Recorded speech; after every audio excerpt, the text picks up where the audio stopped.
we still in section static range queries, and we're going to see the static range minimum queries. In this section, we're going to use different approaches like dynamic programming, square root decomposition, lowest common ancestor, sparse table, and segment tree. To be honest here, the segment tree is not necessary to use in the static range minimum query or static range in general. But for the simplicity of the course, I see that it's better to use the segment tree in a simple task like static range, just range, there are no updates, to introduce the segment tree. The problem statement here, let's see it. This problem that we're gonna solve using the different approaches. It's a simple problem. That's why, as a beginning, that's why we have to begin with a simple problem in order to understand more the concepts. Given an array of n integers, your task is to process q queries of the form. What is the minimum value in range AB inclusive? The first input has two integers, n and q. The number of values are query and the queries. N is the number of values, the array size, and the q is the number of queries. The second line has n integers, which are the array values. Finally, there are q lines describing the queries. Each line has two integers, and a and b, which is the minimum value in range AB. Of course, we're going to print the result of each query, which is the minimum in that specific range AB inclusive. Let's take an example to understand the problem.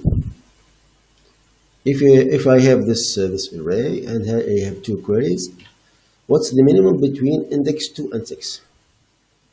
And don't forget here, the left boundary and the right boundary of the range, and the range here is one based index, as you see. So we have to transform this indexes to zero based index, which means we're going to compute the minimum between 1 and 5 in this range. As you see, is -1. 16, 17, which is the minimum between 15 and 16, which is this one, this range, which is 2.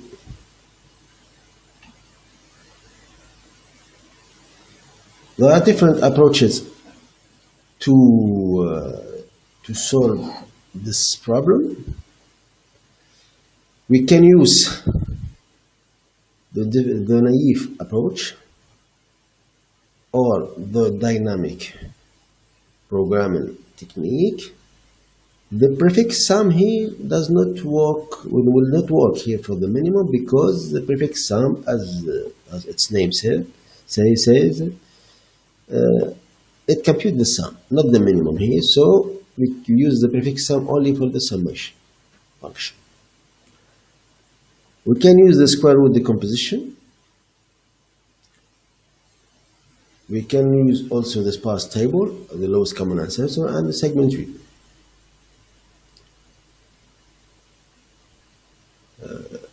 Of course, we can use these techniques for different functions.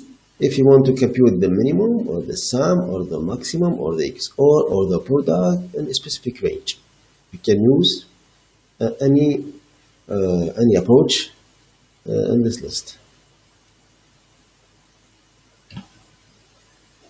Let's start with the first approach, the dynamic program. If my function is to compute the minimum, first of all, I have to build a matrix, a 2D array of size n plus 1, which n is the size of the original array. This matrix will store the minimum between that range. The row or the rows represent the left boundary, and the columns represent the right boundary. Let's take an example here. If I have this original array, of course, I have to compute all the ranges by putting this in a matrix of size here of size 7. The array of size n here is equal to 6.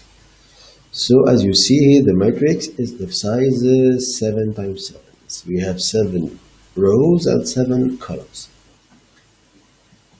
Of course, we have to initialize the matrix by a value that helps me to compute the minimum, which is the plus infinity here, or a very big number, and to compute the minimum. If I want to compute the maximum, of course, I have to initialize it by minus infinity, or the matrix. Of course, here we have to initialize it by minus infinity. All the matrix here. Minus. If I want to compute the sum, for example, okay, I have to initialize the matrix by 0, of course. All the matrix by 0. If I want to compute the product, as you know it, of course, you know this, you have to initialize by 1. All the matrix initialized by 1. Etc. Okay. Now, how to compute or how to fill this matrix? Of course, the matrix here is initialized by plus infinity, all the matrix here. How to compute, for example, this cell? Which means this cell? The cell is the minimum. This is the left boundary. Sorry for this. The columns, the rows is the left boundary, and the columns are the right boundary. The rows are the left boundary of the range, and the columns the columns are the right boundary of the range. And my range is left right. Okay.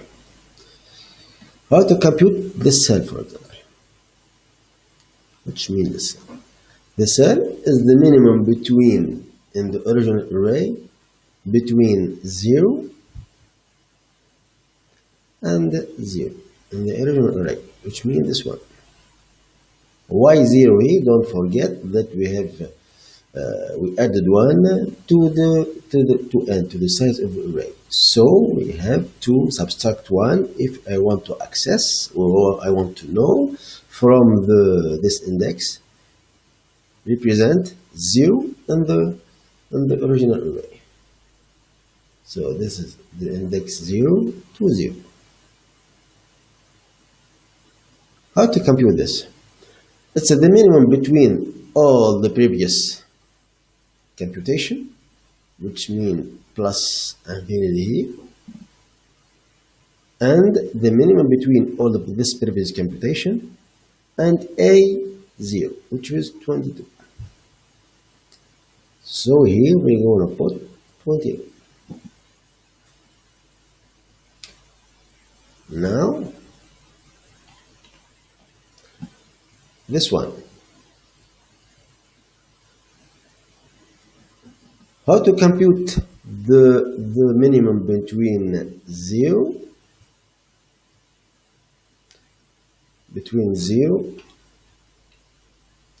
and 1. this one. It's the minimum between 0 and 1. It's the minimum between all the previous computation, which means this one, in the matrix, and A1. So it's a 3. Let's see another one. This one, for example. What's the minimum in this cell, which is the minimum between index 0 and index 2, which means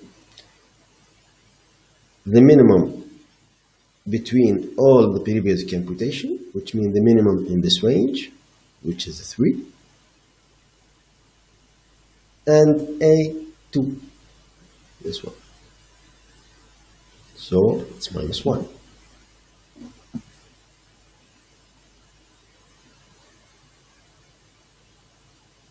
How to compute now this one? It's the minimum between 0 and 3.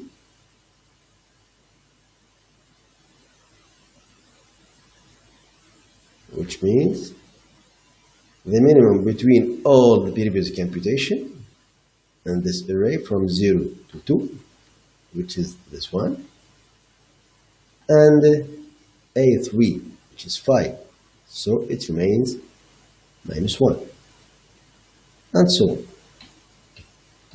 We compute like this.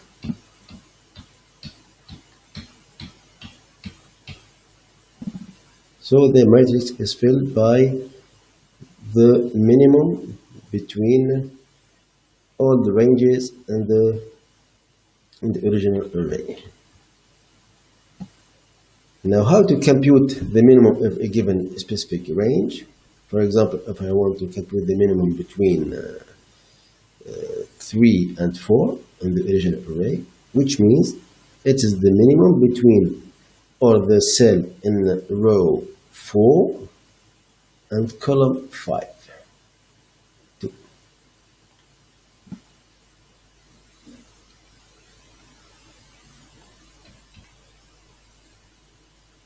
Let's take another example. The minimum between, for example, from 0 to 2. 0 to 2 in the original array, which means is the minimum between is the minimum in the row 1 and the column 3, which is -1.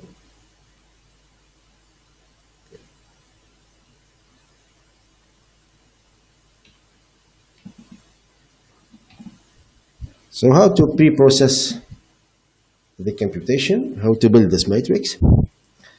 First, we have to initialize the matrix 2 plus immediately, because we look for the minimum here. And to compute Mij,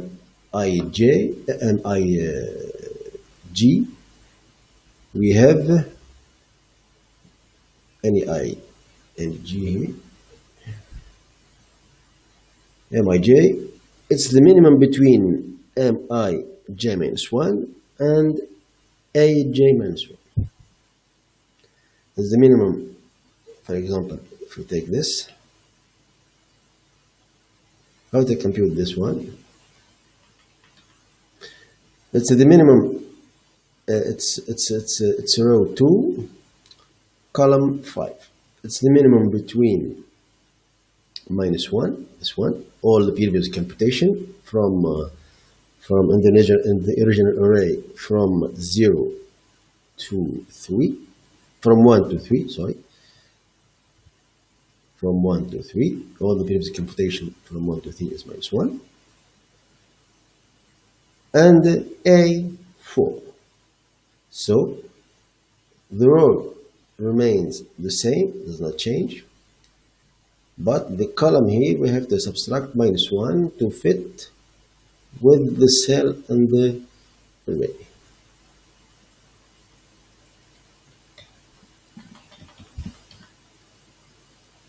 So Mij is the minimum between Mij minus 1 and Ij minus 1. The query, the minimum in the original array from left position to right position between the two indices is the minimum at in the matrix at row L plus 1 and R plus 1. So let's code it and see what happened. Let's first open yes, code.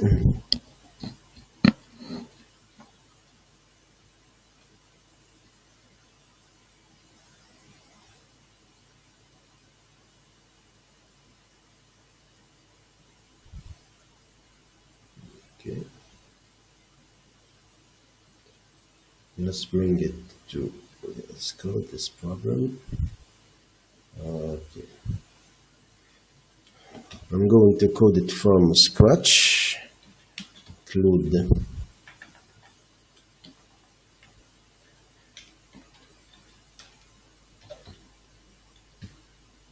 of course, guys, you can skip all this and see only the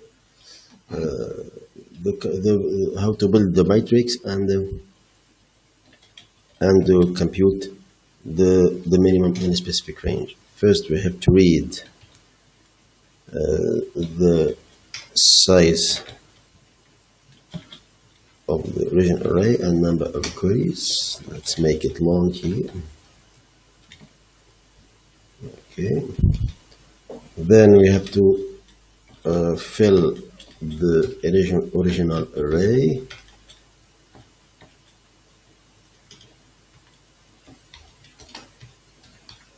I will use a pointer for now. Long, let's call it A is equal new. This is my original array, size n.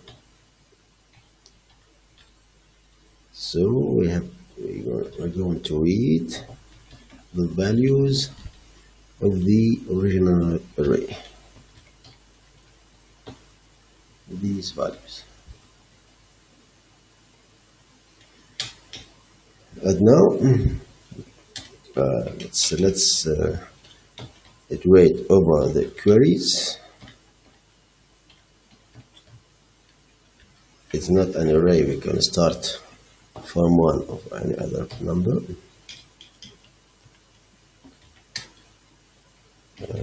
Read the left and the right boundary of the range.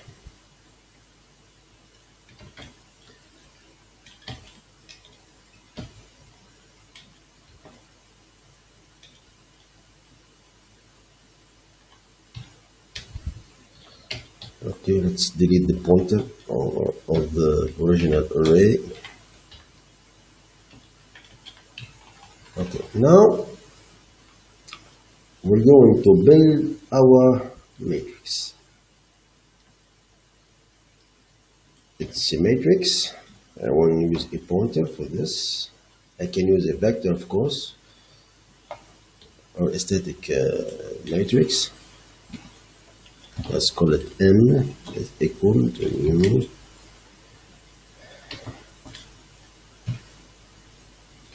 Of course, as I have said in the previous videos, you can use your favorite language here to resolve the problem, but the concept, the principle remain the same.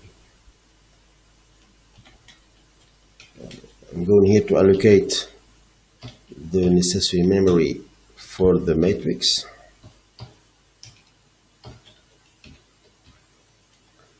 It's of size n plus 1, not n.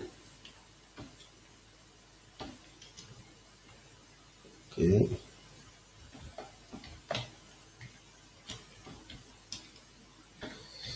This is how to allocate a memory using a pointer in C++.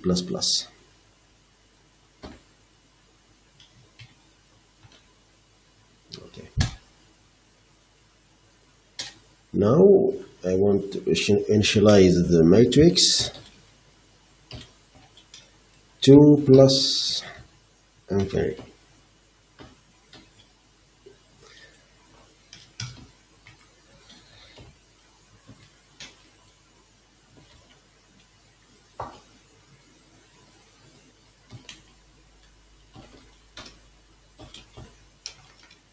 Of course, using a vector is more simple of this.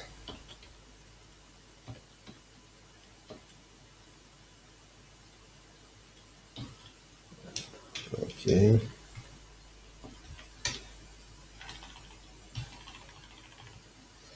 Let's declare, let's define here the constant plus infinity.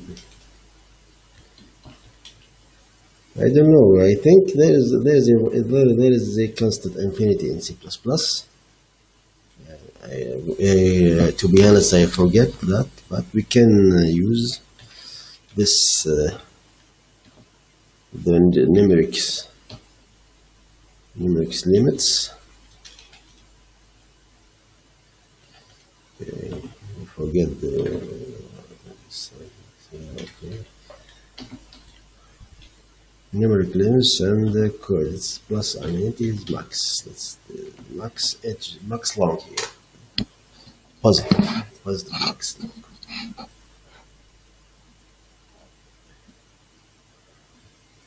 I want to define this.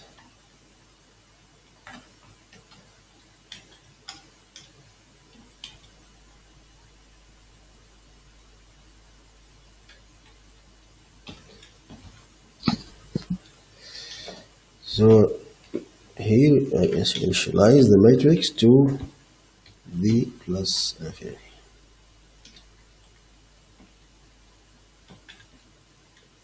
Okay.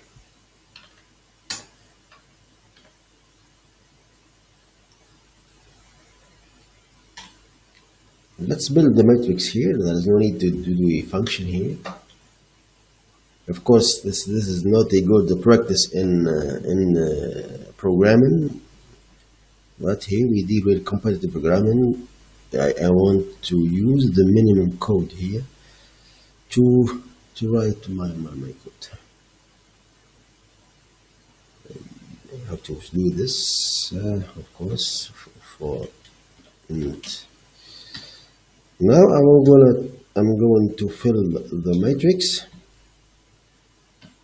using the formula that we have seen, we have just seen in the presentation.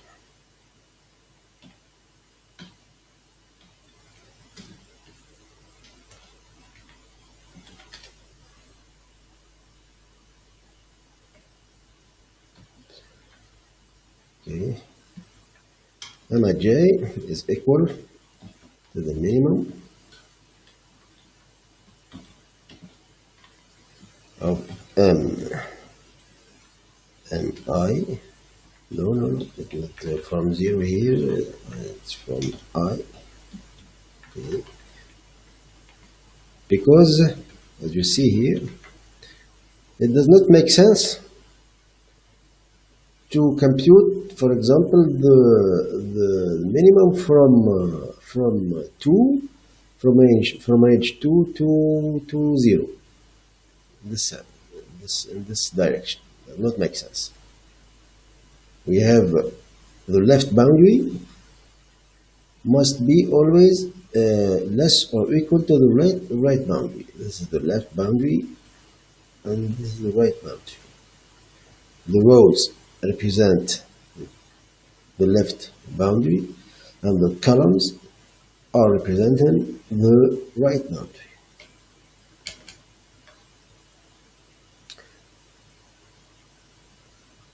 Minimum mi j minus 1 a j minus 1.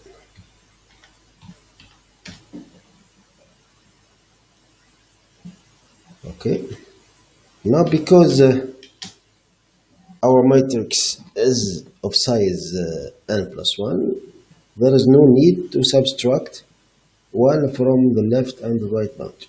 You can use it directly here.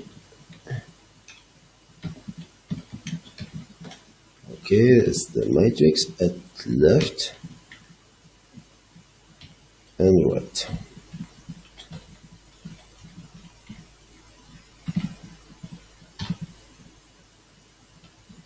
Now let's delete the matrix pointer. First, I'm going to delete columns.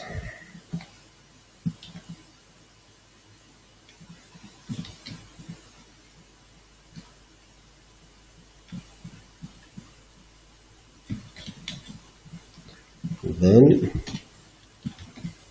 the rows. I can say this. Okay.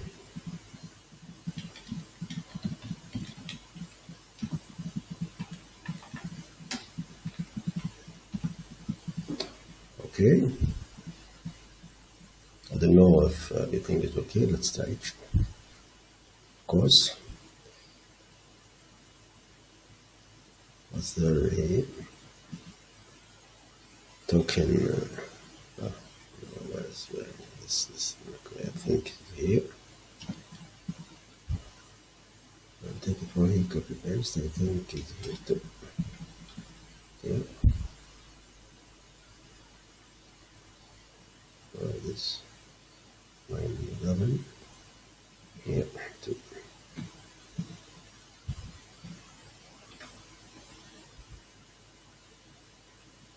Okay, we failed. Why we failed here? Ah. Yeah, they have to reach the number of query because I start from 1. Okay, we passed this test. Let's submit it and see what happens.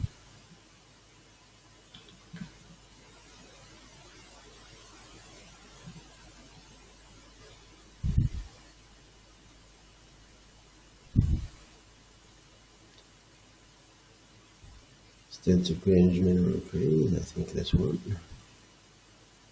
Submit. Okay.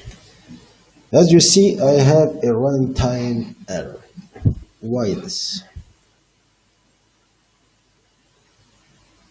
Let's see the tests. The first one is accepted, 836. The second one gives me a runtime error. As you see here, the array is huge and the number of query is big. Also for this one.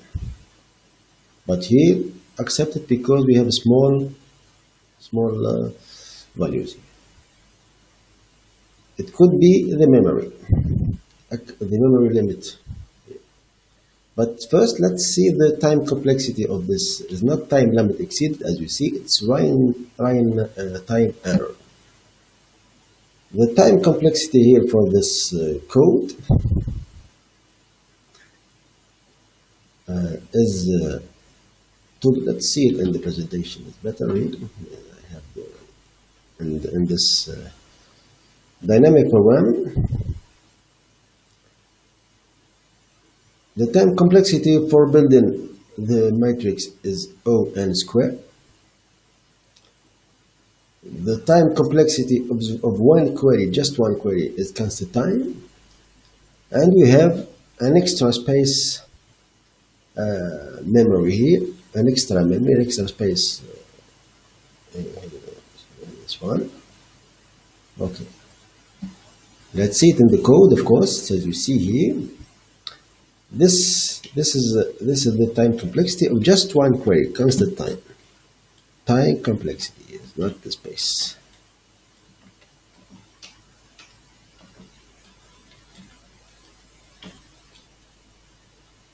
So the whole time complexity of the code is big OQ.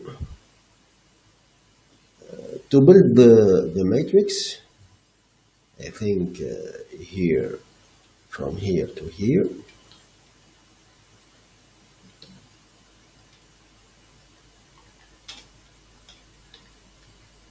Time complexity to build the matrix is O(n) square,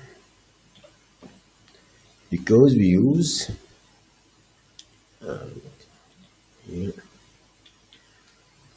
we initialize the matrix O(n) square, we build the matrix O(n) square, two loops here, and the whole time complexity of the code is time complexity of all queries, if you can say this, all queries is OQ, where Q is the number of queries. The time complexity is good, but as we will see, the problem remains in the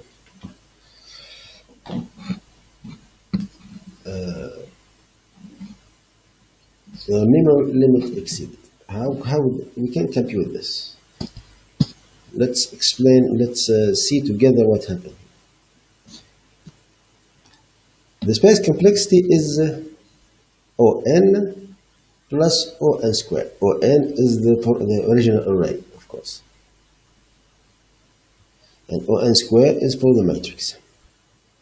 This is the whole space complexity of the code. Why the verdict is runtime error for this test too? We have here 200,000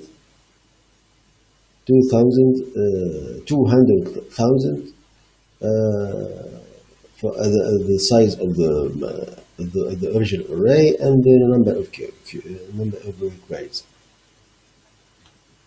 So if n is 200,000, which means the matrix, we will going to allocate a memory of size 200,000 times to another 200,000, because we have a square here, times 4 bytes. 4 bytes for the long, for the integer here I took.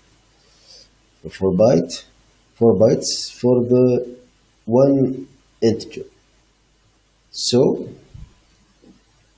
we have 16 times 10 power 10. This is value is 16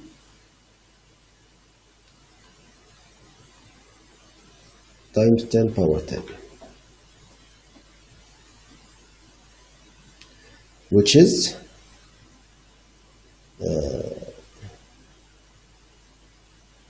this number. I can't read it, sorry for this. I think let's see it together. 56,250,000 kilobytes. Let's convert it to the megabyte. It's 152,587 megabytes. This memory, but the memory task's memory limit of the task is just 512 megabytes. But here we have 162,000 megabytes. We have widely exceeded the memory limit. That's why it gives me a runtime error. Because in this case, using a matrix is not good for a huge amount of data. It takes a large space in the memory. So how we're going to fix this? By using another data structure, like for example or another technique like square root decomposition or lowest common ancestor or the segment tree. In the next section, guys, we're going to see the square root decomposition.